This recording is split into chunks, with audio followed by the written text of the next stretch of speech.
Hey everybody, it's Nick from Android Headlines, and this is our review of the Xiaomi Redmi Note 4.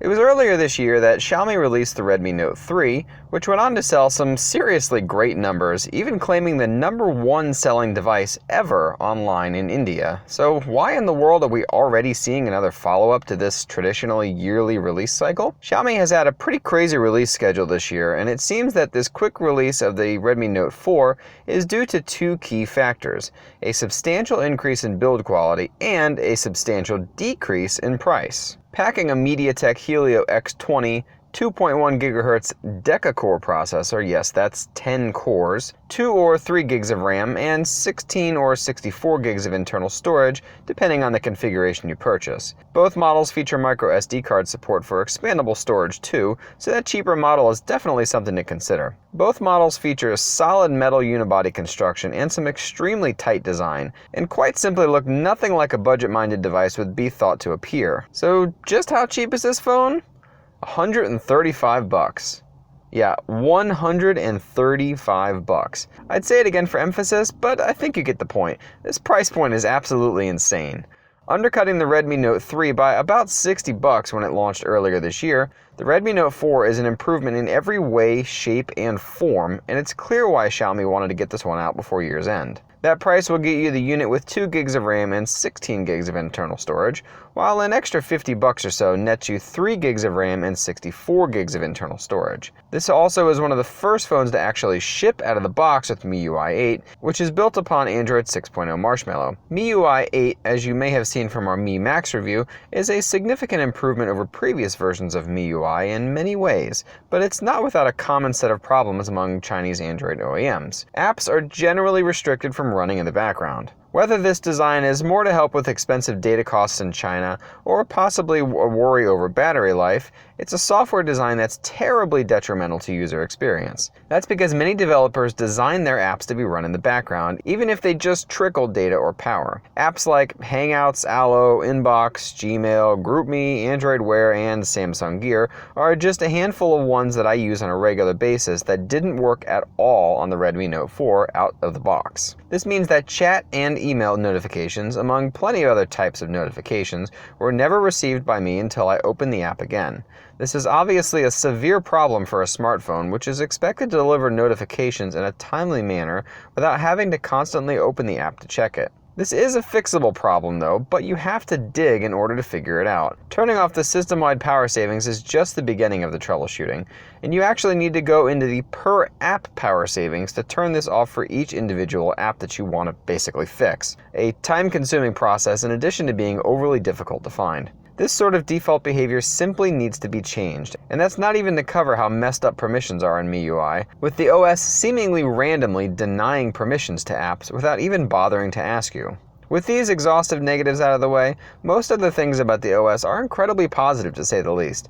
Pretty much every feature on every other MIUI 8 phone is here and works perfectly, including that second space feature, cloning apps, locking apps behind a secondary password for extra privacy, and of course all the other UI tweaks that come with MIUI, including themes and tons of customizability. It's a dizzying array of features that ultimately brings more value to this phone than the already insane price-to-spec ratio that it offers. And it's that build that's easily one of the most impressive parts of this phone too, and quite simply feels nothing like you would expect any inexpensive phone to feel.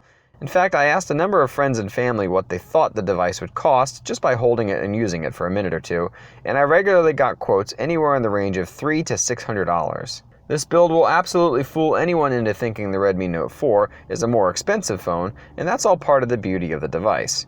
Quality, clicky metal buttons are found on the right side, with the dual SIM micro SD card tray on the left, micro USB port and single speaker on the bottom, and 3.5mm audio jack and even an IR blaster on the top. There's the usual row of capacitive keys below the 5.5-inch 1080p IPS screen, and above the screen sits the 5-megapixel front-facing camera. On the back resides a 13-megapixel Sony camera with a rear-facing fingerprint scanner just below it, and once again the performance of these components would fool most into thinking this is a far more expensive device. Starting in just 2 to 3 seconds upon cold boot and even less than 1 second after having been opened once, the camera on the Redmi Note 4 is simply excellent. I regularly got the shot I wanted in pretty much any light, and found that the balance on this sensor is fantastic.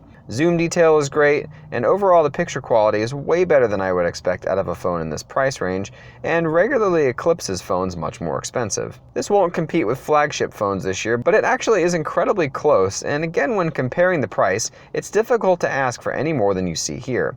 Video mode is worlds better than most phones in this price range too, and features not just a high quality 1080p image, but also some pretty good slow motion and time-lapse modes too. Focus is nice and quick overall, and it's quite accurate too. Even audio HDR mode is fast, and both exhibit some excellent visual quality and realistic enhanced dynamic range, as well as featuring a near instant exposure bracketing method for crisp, clean shots.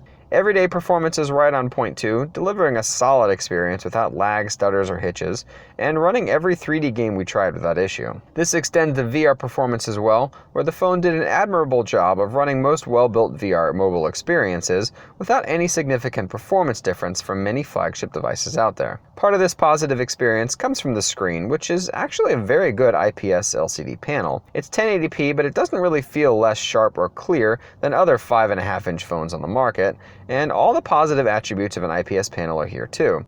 There's definitely some light bleed from the edges, and of course the black levels could be better, but the overall color balance and color accuracy is certainly better than many IPS panels on the market right now, particularly in this price range. Battery life is pretty fantastic too, and with a 4100 mAh battery, you should expect this to be the case anyway. At around 30% larger than your average phablet, you should expect about that when it comes to actual daily battery life. I regularly got 4 hours of screen on time in an average 18-hour day and still had 30 to 40% left at bedtime. Some users will likely be able to squeeze 2 days out of it without a doubt, but it might be a bit of a stretch to quote battery life at that length for most people. If you're looking for a 4G LTE phone, you may have to look elsewhere, as the bands supported here likely will only work in China, since there's currently no version of the phone with global LTE radios, although that could be coming in the future. Outside of this and some software tweaking that needs to be done, this is easily one of the most impressive phones we've used in recent memory, and one that's incredibly difficult to not recommend to anyone looking for a budget-minded option this year. We hope you enjoyed that review and will subscribe to us for more weekly content, as we've always got something new to show you. Check us out on your favorite social media network, and don't forget to check out AndroidHeadlines.com for 24/7 Android-based news coverage. Thanks for watching, and until next time.